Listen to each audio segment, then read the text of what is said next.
Ռեթեոս Արեոպագացի Ռեթեոսի մասին տեղեկությունները շատ սակավ են։ Նա համարվում է Դիոնիսիոս Արեոպագացու ուսուցիչը։ Աթենացի է, ապրել է առաջին դարում։ Երբ Պողոս առաքյալը հասնում է Աթենք եւ այնտեղ քարոզում, Ռեթեոսը, ով Աթենքի գերագույն դատարանի Արեոպագոսի անդամ էր, հավատում է Քրիստոսին։ Պողոս առաքյալի կողմից ձեռնադրվում է եպիսկոպոս Աթենք քաղաքի համար Դիոնիսիոս Արեոպագացի։ Սուրբ Դիոնիսիոս Արեոպագացին նույնպես Աթենքի գերագույն դատարանի անդամ էր, եւ նա էլ Պողոս առաքյալի քարոզությամբ դարձի է գալիս Ռեթեոսի հետ։ Հետագայում Դիոնիսիոսը Պողոս առաքյալի կողմից ձեռնադրվում է Աթենքի եպիսկոպոս։ Նրա մասին Գործք առաքելոցում կարդում ենք. այսպիսով Պողոսը թողեց նրանց եւ գնաց։ Մի քանի մարդիկ սակայն հարեցին նրան եւ հավատացին։ Դրանց թվում էին Դիոնիսիոս Արեոպագացին, Դամարիս անունով մի կին եւ սրանց հետ ուրիշներ։ Բացի Գործք առաքելոցում եղած նրա մասին հիշատակությունից, Դիոնիսիոսի մասին ծանոթանում ենք նաև 4-րդ դարի պատմիչ Եվսեբիոսի եկեղեցական պատմությունից, ուր հաստատվում է նրա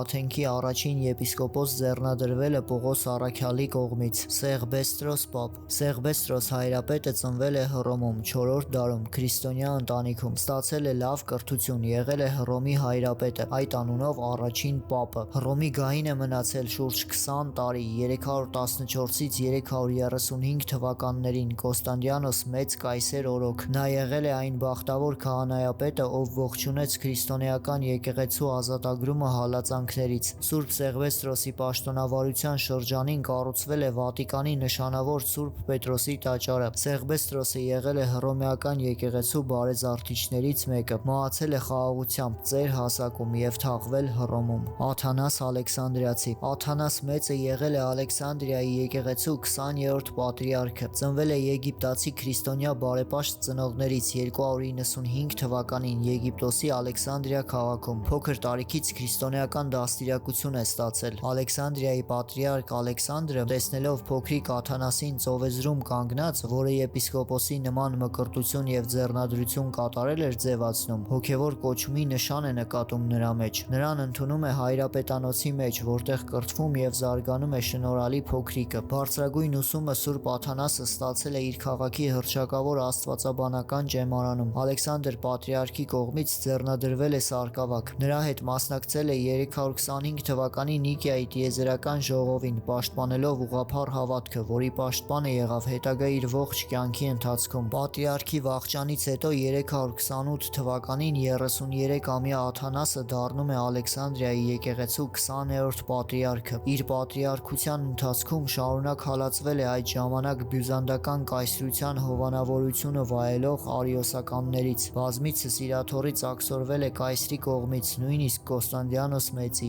Իր եպիսկոպոսության 46 տարիներից 20-ը աքսորի մեջ է անցկացրել։ Աթանասը պայքարող անձ էր եւ երբեք տեղի չտվեց կիսաարիոսականների ճնշումներին։ Սուրբ Գրիգոր Նազիանզացին նրան կոչել է եկեղեցու սյուն։ Եղել է շրջան, որ ողջ եկեղեցում միայն Սուրբ Աթանասն ու մի քանի հոգևորականներ են մնացել հավատարիմ նիկիական դավանանքին, մնալով իրենց ուղղափառության մեջ անդրդվելի։ Սուրբ Աթանասը գրել է բազմաթիվ աստվածաբանական, ջատագովական եւ հակաճառական բովանդակություն ունեցող երկեր։ Նրա գործերի մի կարևոր մասը հայոց ոսկեդարում թարգմանվել է հայերեն։ Սուրբ Աթանաս հայրապետը վախճանվել է 373 թվականի մայիսի 2-ին։ Գյուրեղ Երուսաղեմացի ապրել է 4-րդ դարում, եղել Երուսաղեմի եկեղեցու պատրիարքը, ծնվել է 315 թվականին Երուսաղեմում։ Կրթությունը ստացել է Երուսաղեմի, ապա Պաղեստինյան Կեսարիայի բարձրագույն քրիստոնեական դպրոցներում։ 345 թվականին ձեռնադրվել է քահանա Մաքսիմոս եպիսկոպոսի կողմից, իսկ 348 թվականին եպիսկոպոս, ընտրվելով Երուսաղեմի պատրիարք։ Արիոսականներին վերհանելու պատճառով գահանկեց է արվում եւ աքսորվում, ապա 2 տարի հետո վերահաստատվում իր աթոռին, սակայն արիոսականների ջանքերով դարձյալ 2 անգամ աքսորվում է։ Վերջնականապես վերահաստատվում է իր աթոռին 378 թվականին։ 381 թվականին Սուրբ Գյուրեղ Երուսաղեմացին մասնակցում է Կոստանդնոպոլսի տիեզերական ժողովին։ Սուրբ Գյուրեղը նախքան պատրիարք դառնալը բազմաթիվ հեթանոսներ է քրիստոնյա մկրտել, ուստի երեխաների, այսինքն մկրտության պատրաստվող անձանց համար գրել է ճառեր, որոնցից կազմված ժողովածուն հայտնի է Կոչումն ընծայության անունով եւ 5-րդ դարում թարգմանվել է հայերեն։ Հայերեն են թարգմանվել նաև 351 թվականին խաչի երևման դեպքը կյանքը պատմող նրա նամակը, ուղված Կոստանդիանոս առաջին կայսրին, որն ընթերցվում է Խաչի երևման տոնին։ Եփրեմ Ասորի։ Սուրբ Եփրեմ Ասորին ապրել է 4-րդ դարում Ասորիքում, ծնվել է Մծբին քաղաքում 306 թվականին քրիստոնյա ծնողներից։ Պատանի տարիքում հեռացել է լեռները ապրելու ճգնավորական կյանքով եւ շուրջ 14 տարի աշակերտել է Սուրբ Հակոբ Մծբնացի հայրապետին, մինչև վերջինիս վախճանը եւ նրա հետ մասնակցել Նիկեայի տիեզերական ժողովին։ Երբ 363 թվականին Մծբինը գրավվում է պարսիկների կողմից, Եփրեմը փոխադրվում է Եդեսիայի մոտակա մի վանք, ուր մնում է մինչև իր կյանքի վերջը եւ այնտեղ ստեղծում իր մատենագիտական վաստակի մեծ մասը։ Նա սարկավագ է ձեռնադրվել Սուրբ Բարսեղ Կեսարացու կողմից, երբ այցելել է վերջինիս եւ հրաժարվել է քահանայական ձեռնադրությունից իր մեծ խոնարհության պատճառով։ Գրավոր ու բանավոր կերպով քարոզել է եւ շատերին դարձի բերել ի Քրիստոս։ Մեծ մատենագիր եւ սրբակենցաղ Սուրբը շատ գրական գործեր է թողել՝ մեկնություններ, ճառեր, քարոզներ, ներբողականներ, աղոթքներ, հոգևոր երգեր։ Իրեն է վերագրվում ավելի քան 1000 ճառեր ու ներբողներ, հատկապես փայլել է շարականագրության մեջ։ Անգամ նրա կենդանության օրոք նրա շատ գործեր թարգմանվել են այլ լեզուներով եւ ընթերցվել եկեղեցիներում։ Սուրբ Եփրեմ Ասորին մահացել է 373 թվականին, կյանքի վերջին տարիներն անցկացնելով առանձնության մեջ Քարայրում։ Բարսեղ Կեսարացի եւ Գրիգոր Նյուսացի։ Սուրբ Բարսեղ Կեսարացին եւ Սուրբ Գրիգոր Նյուսացին հարազատ եղբայրներ են, կապադովկյան 3 հայրերից են, ծնվել են Կապադովկիայի Կեսարիա քաղաքում 4-րդ դարում։ Սուրբ Բարսեղը ծնվել է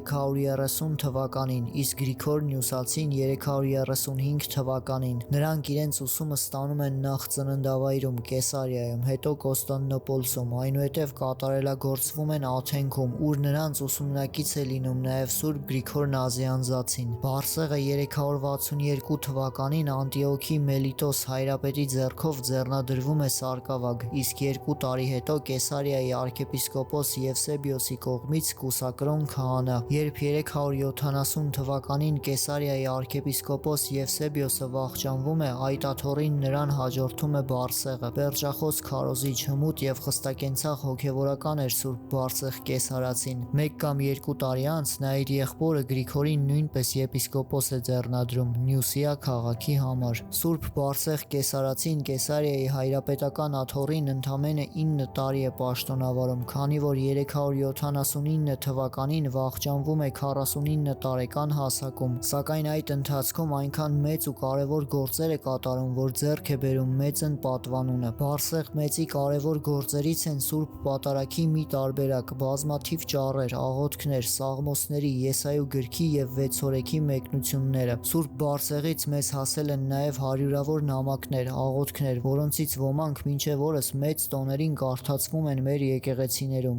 Ինչը վերաբերում է Սուրբ Գրիգոր Նյուսացուն, ապա նա երկար չի մնում Նյուսիայի եպիսկոպոսական աթոռին, շուտով արիոսականների կողմից աքսորվում է, սակայն 378 թվականին վախճանվում է արիոսական Վաղես կայսրը եւ Գրիգորը վերադառնում է իր աթոռին։ 381 թվականին մասնակցում է Կոստանդնոպոլսի տիեզերական ժողովին, վախճանվում է 395 թվականին։ Գրիգոր Նազիանզացի։ Սուրբ Գրիգոր Նազիանզացին ապրել է 4-րդ դարում եւ Բարսեղ Կեսարացու եւ Գրիգոր Նյուսացու հետ կազմում է Կապադովկյան հայրերի եռյակը։ Ծնվել է 328 թվականին Կապադովկիայի Նազիանզա գյուղաքաղաքի Արինզա գյուղում եւ որդին է Նազիանզայի Գրիգոր եպիսկոպոսի։ Կրթվել է Կեսարիա քաղաքում, ապա Աթենքում, ուր 5 տարի աշակերտակից է եղել Սուրբ Բարսեղ Կեսարացուն։ Այստեղ ուսանել է անտիկ փիլիսոփայություն եւ հռետորական արվեստ։ Վերադառնալով Նազիանզա մկրտվում է հոր կողմից եւ սկսում ապրել սրբակենցաղ կյանքով։ 360 թվականին մեկնում է Պոնտոս եւ նվիրվում ճգնավորական կյանքին, իսկ 372 թվականին Բարսեղ Կեսարացու կողմից ձեռնադրվում է եպիսկոպոս Սասիմա քաղաքի համար։ 379 թվականին կանչվում է Կոստանդնոպոլիս,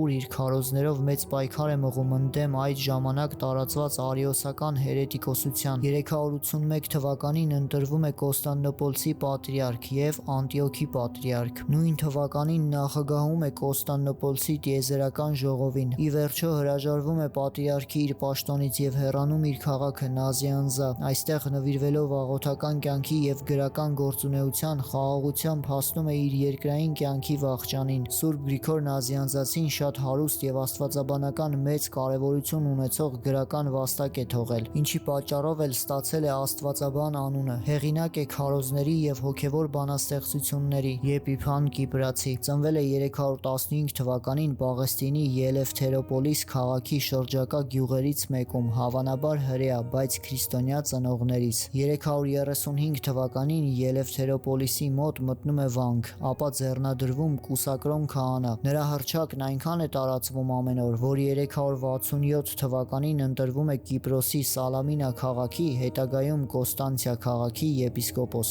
Ամբողջ կյանքում շարունակ պայքարել է աղանդների ու հերետիկոսությունների դեմ, գրել կրոնական երկեր, որոնցից հայտնի է Գիրք Հերձվածոցը, ուր ներկայացնում է մինչև իր օրերը եղած բոլոր հերետիկոսությունները, պայքարել է հատկապես արիոսականների եւ որոգինեսականների դեմ։ Սուրբ Եփիփան Կիպրացին հայտնի է եղել իր հրաշագործություններով ու մարգարեություններով, վախճանվել է 96 տարեկան հասակում։ Հովհան Ոսկեբերան Հովհան Ոսկեբերանն ամենանշանավոր եւ շնորհաշատ հայրապետներից մեկն է։ Ոսկեբերան մականունը նրան տրվել է անգերազանցելի պերջաբան քարոզիչ լինելու, ոսկի բերան ունենալու պատճառով։ Ծնվել է 347 թվականին Ասորիքի Անտիոք քաղաքում։ Երիտասարդ տարիքում ծանոթանում է Անտիոքի սրբակենցաղ Մելիտոս եպիսկոպոսի հետ, նրանից ստանում քրիստոնեական կրոնի իր դասերը եւ 20 կամ 23 տարեկանում նրա ձեռքով մկրտվում։ Սուրբ Մելիտոսը նրան ձեռնադրում է սարկավակ։ Անտիոքին նրան հաջորդած եպիսկոպոսը Փլաբիանոսը Հովանին ձեռնադրում է կուսակրոն քահանա եւ հանձնարարում քարոզել Աստծո խոսքը։ Նա նաեւ մեծ խնամք է տանում հազարավոր աղքատների, թշվառների ու բանտարկյալների մասին։ Նրա հռչակը իբրև մեծ քարոզչի եւ սրբակենցաղ անձնավորության տարածվում է ամբողջ կայսրությունում։ Ուստի երբ 397 թվականին Կոստանդնոպոլսի պատրիարք Նեկտարիոսը վախճանվում է, Հովհանին ընտրում են կայսրության մայրաքաղաքի Կոստանդնոպոլսի պատրիարք։ Այս նոր պաշտոնում նա մեծ եռանդով կատարում է բազմաթիվ բարի գործեր, սակայն շուտով նրա դեմ լարվում են Եվդոքսիա թագուհին եւ որոշ կղերականներ։ Քանի որ Հովանը, որ զերծ էր մարդահաճությունից, անբարո գործերի համար կշտամբում էր նաեւ նրանց, 403 թվականին գումարվում է եկեղեցական ժողով, որը 29 մեղադրանքով դատապարտում է Հովանին։ Արկադիոս կայսրը նրան աքսորում է երկրից։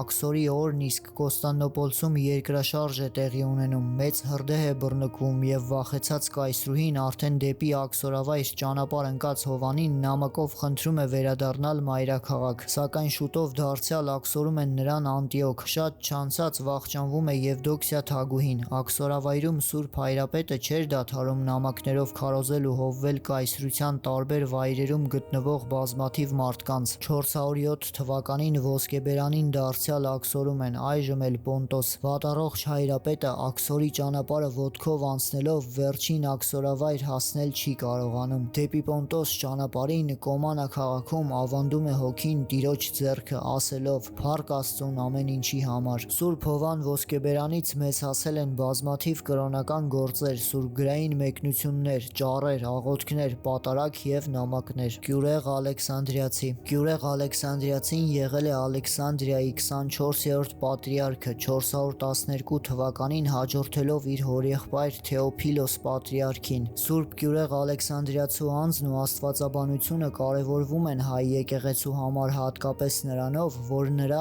մեկն է Աստծո մարդացած բանի բնությունը, խոսքը դարձել է հայ առաքելական ուղղափառ եկեղեցու դավանաբանական առանցքն ու գլխավոր բանաձևը։ Գյուրեղ Հայրապետը նշանավոր եկեղեցական գործիչներից մեկն է, եգիպտացի ազնվական եւ բարեպաշտ ընտանիքից էր, ծնվել է 380 թվականին Ալեքսանդրիայում։ Երիտասարդ տարիքում որոշ ժամանակ ապրել է Սուրբ Մակարի վանքում, որտեղից վերադառնալով Ալեքսանդրիա ձեռնադրվել է քահանա, ապա եպիսկոպոս։ Թեոփիլոս պատրիարքի ազգականն էր, որի կողմից էլ ձեռնադրվեց հոգևորական, իսկ 412 թվականին հաջորդեց նրան իբրև պատրիարք Ալեքսանդրիայի։ Ուղղափառ հավատքի կորովի պաշտպան էր, ինքն էր, որ նախագահեց Եփեսոսի տիեզերական ժողովը 431 թվականին, ջախջախեց Նեստորի հերետիկոսությունը, որն ասում էր, թե Սուրբ Կույսը Աստվածածին չէ, այլ Քրիստոսածին, եւ միավորյալ մի բնություն բանաձևով, որ հիմնն է հայաստանյաց եկեղեցու դավանության, վերջնականորեն հաստատեց քրիստոսաբանությունը։ Հիմնվելով Աթանասի եւ Կապադովկյան հայրերի տեսության վրա, համադրեց Սուրբ Երրորդության Քրիստոսի մարդեղության եւ բնության վարդապետությունները։ Արևելքում նա ճանաչվել է իբրև կնիկ եկեղեցական հայրերի, հեղինակ է մեկնաբանական եւ աստվածաբանական բազմաթիվ գրքերի, որոնցից շատերը 8-րդ դարում են մեծ մասամբ թարգմանվել հայերենի Ստեփանոս Սյունեցու կողմից։